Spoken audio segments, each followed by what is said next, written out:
आ रहा था, पीछे बैठा था। जी जी।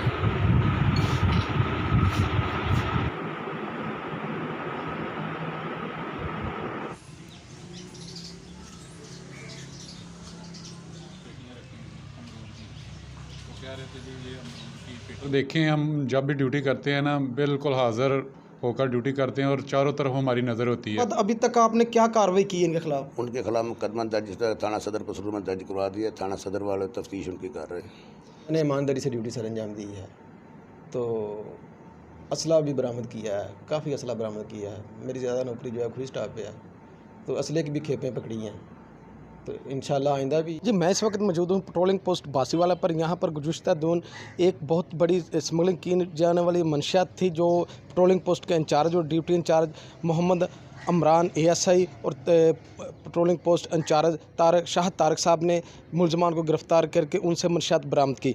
मेरे साथ अब चौकी इंचार्ज शाह तारक साहब मौजूद हैं और ड्यूटी इंचार्ज मोहम्मद अमरान साहब, और उनके साथ जो नौजवान थे मुकरब शाह साहब और वहीद घुम्मन साहब। उनसे जानते हैं कि वो इस बारे में क्या कहना चाहते हैं। वाला पेट्रोलिंग पोस्ट पर और यहाँ के इंचार्ज जो शाह तारक साहब हैं, उन्होंने गुज़श्ता रोज़ एक बहुत बड़ी कार्रवाई की। मंशियात फ़रोशों का एक बहुत बड़ा गिरोह गिरफ़्तार किया, जिसमें लाखों मालियत की जो मंशियात थी वो स्मगलिंग की जा रही थी, जो उन्होंने बरामद की। तो इस हवाले से मैं इसे जानता हूँ कि वो इस बारे में क्या कहना चाहते हैं। अस्सलाम वालेकुम जी। वालेकुम जी सर, क्या हाल है? ठीक है जी, अल्लाह शुक्र दुआ। अच्छा सर, ये जो मंशियात आपने बरामद की, इसकी कितनी मालियत थी, कितनी कीमत थी इसकी? तकरीबन 15 लाख रुपया। तकरीबन 15 लाख। तो सर ये किस तरीके से आपने ये ट्रेस की थी मंशियात? नाकाबंदी लगाई हुई थी इधर बासीवाला पुल पे। जी जी हम चेकिंग कर रहे थे। जी जी उसी दौरान मियाँ अली बंगला 17 की जानब से एक रक्षा आया, जिसकी तलाशी ली और पेटियां जो फ्रूट वाली होती हैं उसमें से पकड़ी गई रक्षा से।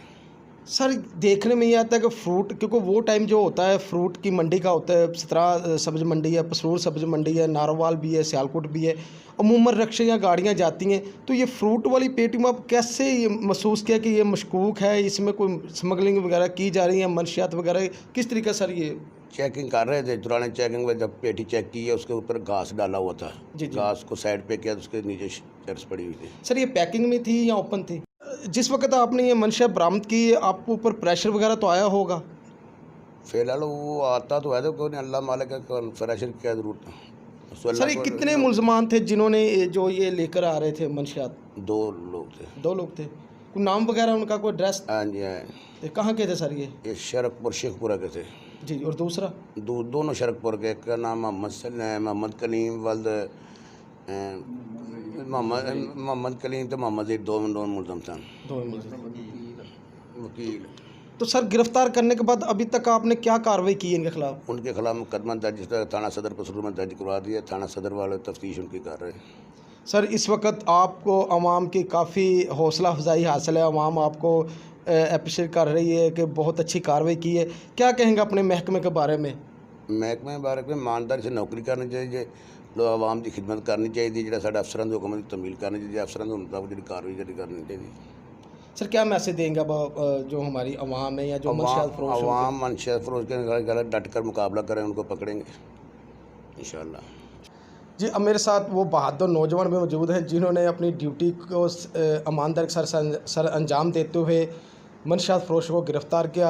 इनके साथ कुछ और जो नौजवान थे, इनके सिपाही, वो भी मौजूद थे। तो मैं जो अमरान साहब ASI साहब हैं, इनसे पूछता हूँ कि इन्होंने ये जो ड्यूटी दी है किस बहादुरी से दी थी और इनको किसी किस्म का खौफ या प्रेशर नज़र नहीं आ रहा था। अस्सलाम वालेकुम जी। वालेकुम अस्सलाम।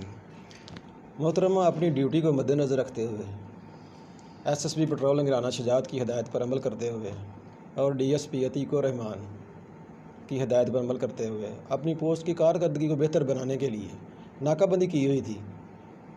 नाकाबंदी के दौरान जब एक रक्षा 17 की तरफ से आया, तेज़ रफ्तार आ रहा था, उसको रोककर चेक किया गया। तो जब उन लोगों के एड्रेस पूछे गए तो उन्होंने एड्रेस बताए शरकपुर तहसील, और वो शादरा से आ रहे थे और वो दोनों आदमी रक्शे पर सवार थे। जब उनसे पूछगिछ की गई तो वो मशकूक पाए गए। जब वो मशकूक पाए गए तो उनकी सर्च की गई। सर्च के दौरान उनके पास फ्रूट की पेटियां थीं और इन पेटियों को जब तलाशी ली गई तो उसमें भारी खेप जो थी ना, वो चर्स की बरामद हुई। इसकी मालियत तकरीबन 15 लाख बनती है। सर इनकी कितनी उम्र थी नौजवानों के जो मुलजम थे ये? इन नौजवानों की उम्र 25-30 साल की है। 25-30 हाँ जी। तो सर जिस वक्त आप ड्यूटी दे रहे थे, ये जो ड्यूटी होती है आजकल नफसा नफसी का आलम है, अमूमन लोगों की ये राय होती है कि जी ये जो महकमा है ये पैसे लेकर बिक जाता है। आपको भी किसी किस्म की ऑफ़र हुई थी? ये तो अपने अपने ज़मीर की बात होती है और पांचों उंगलियां बराबर नहीं होती। जब इस चीज़ को मद्देनज़र रखा जाए और ज़मीर जो हर आदमी का अपना अपना होता है तो ऑफ़र तो होती है ना, तो कोई इनकार कर देता है। आपको भी सर ये ऑफ़र हुई थी इस किस्म की? कोई प्रेशर आपको ऊपर कोई आया हो, कॉल करवाई गई हो?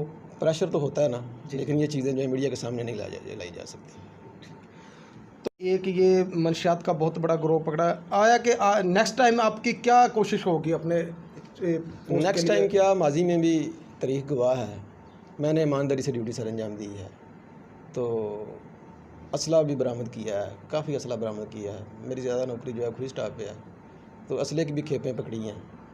तो इंशाल्लाह आइंदा भी इसी तरह ईमानदारी से ड्यूटी सर अंजाम देते रहेंगे। सर जो लोगों आम आवाम की नज़र में पंजाब पुलिस या पेट्रोलिंग पोस्ट की जो कार्रवाई, ये लोग कहते हैं जी ये अपना डील ज़्यादा करते हैं, पैसों की चमक देख के ये खामोश हो, ये एक तासर क्या है, गलत तासर, लोग क्या मैसेज देंगे इस हवाले से? मैंने पहले बात की है कि पांचों उंगलियां बराबर नहीं होती।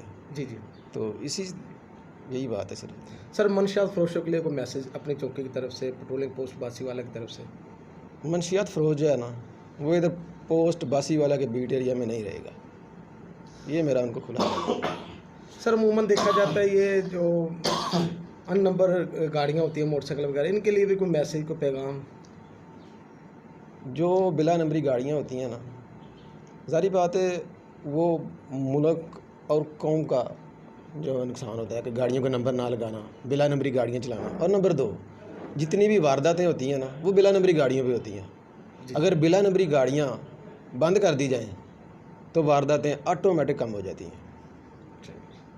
इससे पहले हमारी चौकी इंचार्ज मोहम्मद शाह तारक साहब से बात हुई, उसके बाद हमारी ASI मोहम्मद इमरान साहब से बात हुई, और अब मेरे साथ वो नौजवान मौजूद हैं जो ऑन ड्यूटी थे और इन मुलजमान को पकड़ने में इनका भी बहुत बड़ा हाथ है। इनसे भी पूछते हैं कि वो इस बारे में क्या कहते हैं। अस्सलाम वालेकुम जी। जी वालेकुम सलाम। जी सर, ये जो मुलजम हमने पकड़े इनके बारे में क्या कहेंगे जी? सर देखें, हम जब भी ड्यूटी करते हैं ना, बिल्कुल हाज़िर होकर ड्यूटी करते हैं और चारों तरफ हमारी नज़र होती है। जब ये रिक्शा आ रहा था ना, ये आम रूटीन से हट के ये ड्राइव कर रहे थे। हमने इसे रोका है, मैं और ये वहीद गुम्मन, हमने इनको रोका है और चेक किया है। तो जैसे साहब ने बताया कि वो उन पेटियों में से चर्स बरामद हुई है। तो ये नशा जो है ना, इसके तो हम वैसे ही बहुत ज़्यादा ख़िलाफ़ हैं, क्योंकि ये मुआशरे को तबाह कर रहा है। और ज़्यादा जो है ना, ये इलाके जो हैं सियालकोट वगैरह के, ज़िला सियालकोट है, इसमें बहुत ज़्यादा है। तो ये ख़ास करके हम जो नशा वर चीज़ें देते हैं या इस तरह की चीज़ें होती हैं वो सामने होती हैं, तो हम बड़ी सख्त ड्यूटी इनकी वजह से ना ये कर रहे हैं कि ये हमारे माशरे में ख़त्म हो जाए। और अल्लाह का शुक्र है कि हम पहले भी पकड़ते हैं, लेकिन ये बड़ी खेप हमारे हाथ आई है। अल्लाह ताला ने बड़ी कामयाबी दी है, लेकिन अल्लाह ताला ने हमें हक़ हलाल का सिखाया है और हम इंशाअल्लाह हक़ हलाल की ड्यूटी करते रहेंगे।